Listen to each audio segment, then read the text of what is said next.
Glorious morning in the African bush. We're looking at a magpie shrike. It's making itself known on top of a very degraded termite mound.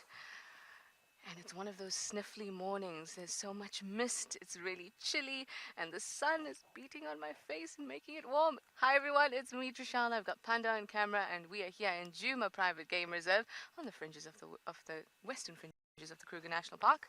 And we're quite excited, as we always are in the morning, because there's so much potential, so much possibility for the day. Already we have some magpie shrikes, there's some buffalo weavers way off in the distance, impalas on the side there. Oh, it promises to be a good one.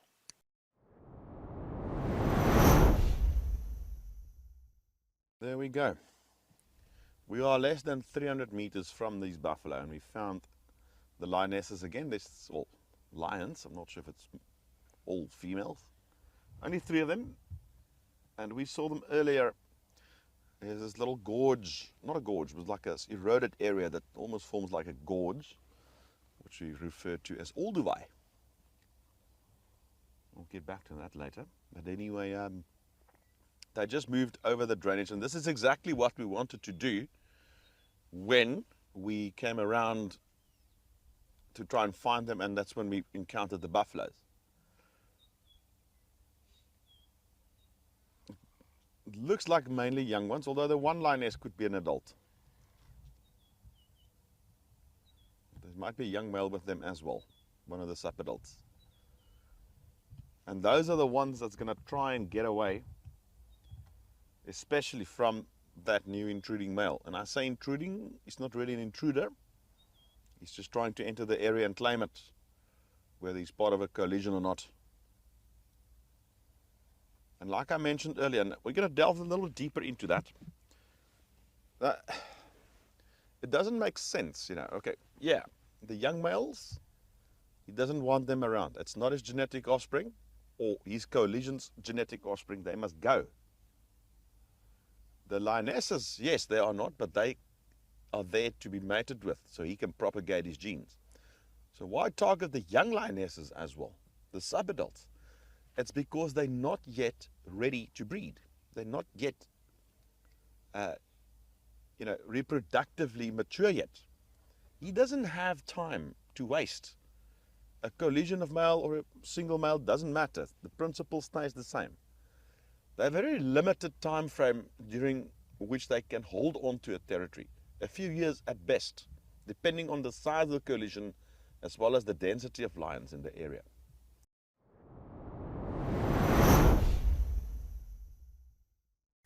Morning complete. Some elephants.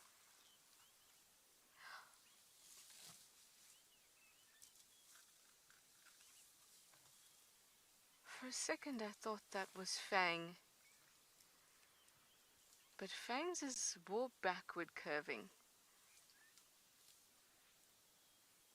Unless something's changed. It's quite interesting that the one tusk is so long and the other one is short.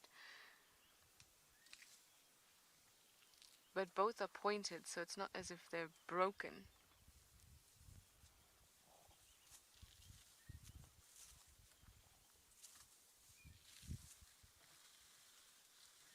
That seems like it would have been a developmental, maybe even a genetic issue.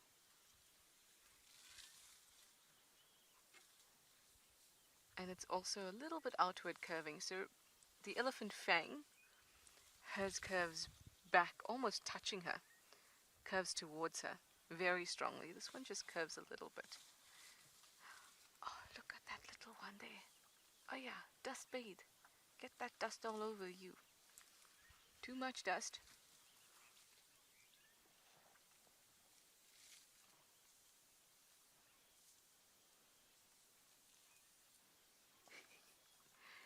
He just shook his head at this, can you see that starling? Oh, looks like a Birchall starling. No, we were just sitting waiting, just sort of breathing and listening. And I started my car and I drove forward and I looked through this gap and I just saw something that was out of place, and I reversed back and we found Maribye, everybody. Believe it or not, he's there in the long grass. We'll probably get another view of him in a moment. He is looking northward towards his last confrontation with Tabangumi. And I've been watching the video. Maribye found himself in Tabangumi's territory, came down the tree. They had a proper altercation. It sounds incredibly violent, which is what it always does with leopards. And then Maribye ended up lying on his back, showing his belly, prepared to defend himself, of course, and then Tabangumi left him alone.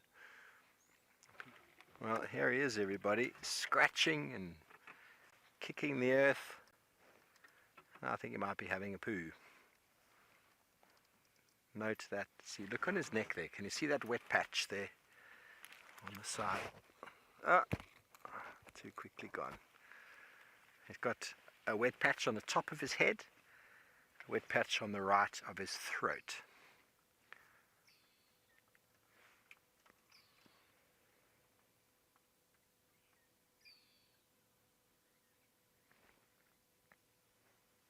He's walking back to his famous jackleberry tree.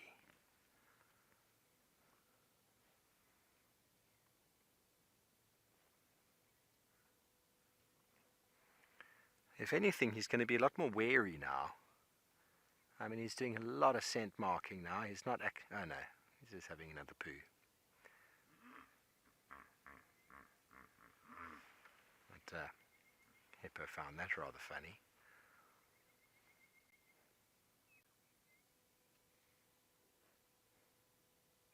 The elephant energy is always welcome, and catching up with Maribye is always a pleasure. But I suppose also, considering no one's seen him properly since his altercation the other day, this morning's little check-in has put many of you at ease. I'm glad we could facilitate that.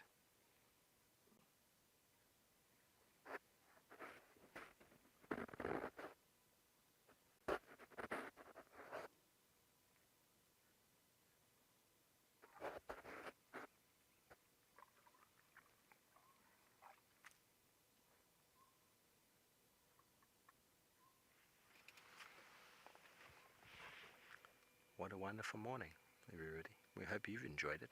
We've thoroughly enjoyed it. It was pretty quiet from our side, but for the first little bit, it was nice to sort of just soak in the morning rays on this cold Wednesday morning.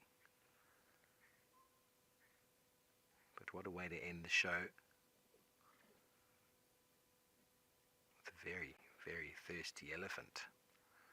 Well, we're probably going to have to turn around and go the other way because he's going to be here for some time, it seems. But we do thank all of you for joining us this afternoon on the Sunrise Safari.